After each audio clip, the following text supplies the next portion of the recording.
Good afternoon. Before I start with today's topic, I want to ask you all a question.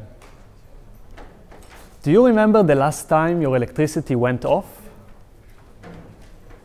Do you remember what it felt like? It might have been a long time ago, and I recognize that some of us here are having a hard time to imagine that. So let me do you a favor. Danny?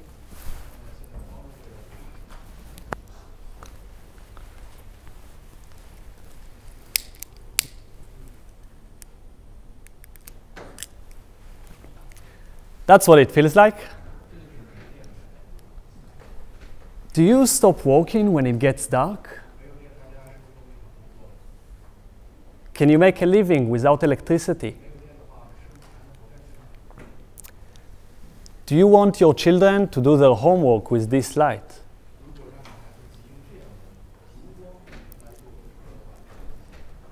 I'm guessing the answer is no. But actually, for over 1 billion people, this is not just a question. 1 out of 6 people in the world lives in a remote village and have no access to electricity. So they use this, or kerosene, instead of what we use.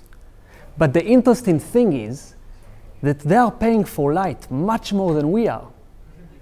For example, a woman in Bangladesh spends $8 a month on kerosene, and people in Nicaragua spend $20 a month on candles.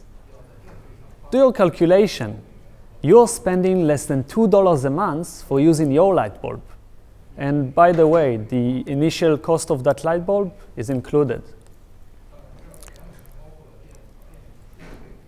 But not only are those poor people paying more than we are, when having to use candles and kerosene, health is at risk. It sounds crazy, but smoke from this little light can cost your life, as it poisons your lungs and make you lose the ability to breathe. But I didn't come here to draw a dark picture. Instead, I am here to talk about the choices that more and more people have because of solar energy. Let's further explore these parts of the world through a video produced by the Ashton Awards that will give us a better feeling of what all of this means.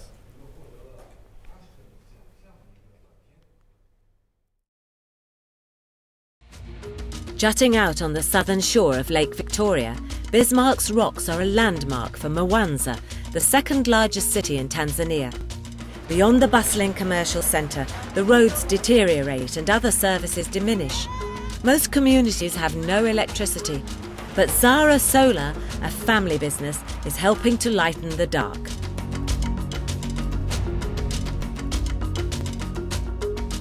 Tanzania has one of the lowest electrification rates in the world, and many villages are just too far from the national grid to expect electrification in the near future. 90% of the rural areas doesn't have national grid electricity. So you find that 90% are in the dark. Zara Solar has seen the chance to use the sun to deliver electricity to remote areas. Over 30 million people still don't have electricity. And because of the way they are scattered, the communities in the rural areas, it is very expensive to provide the mains.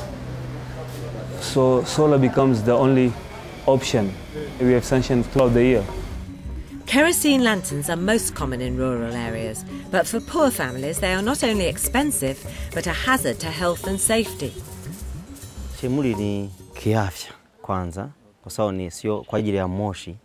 Kerosene lamps are smoky and bad for health. Also, small children may play and knock over the lamp, which is dangerous and can cause a fire.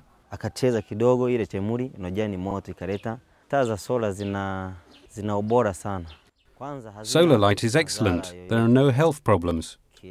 Also, if you buy solar, you get energy directly from nature.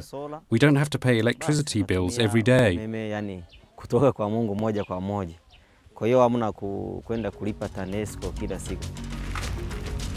Unreliable roads make it impossible for Zara to provide backup from Mwanza, so they use local technicians to install equipment properly.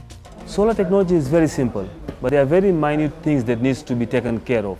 Now, a normal electrician will not be able to know those if he has not attended any solar course. Yeah? So the result was that many solar systems failed, yeah, in different places. So people now had a negative attitude towards solar, say, no, this is not workable. Zara's technicians are sometimes called in to repair problems with faulty installations. I'll have to come back tomorrow to sort out this problem.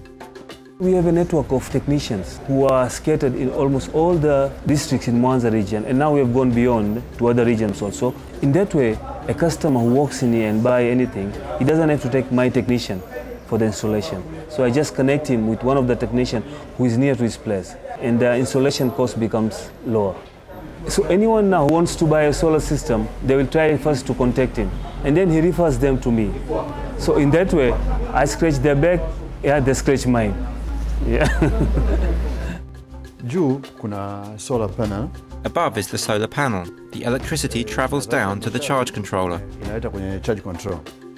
Baada ya kutoka kuleta kwenye charge control, from the charge controller, it goes to the battery. Afterwards, it returns to the charge controller and carries on to the lights. Inapeleka kwenye matumizi, yani taa. System hii ina inverter.